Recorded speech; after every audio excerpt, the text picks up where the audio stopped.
Dito naman tayo guys sa bilihan ng mga pantalon. Ayan o. Kasi hindi kakasya sa atin kasi sexy tayo masyado. Ang ating mga sapatos. 25 SAR. Ayan.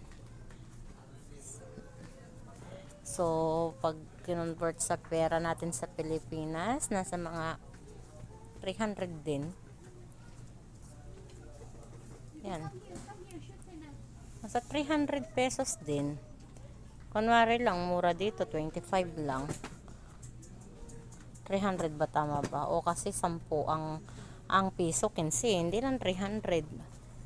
Ang 1 SAR kasi namin dito is 15 pesos na sa Pilipinas. So, kung ito 25, oh, hindi magkano na yon? Kaya na mag-compute guys. Mahina tayo sa mathematics.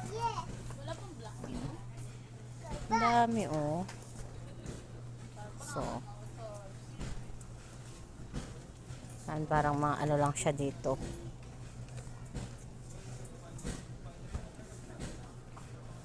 Pag sa Pilipinas, magaganda na to.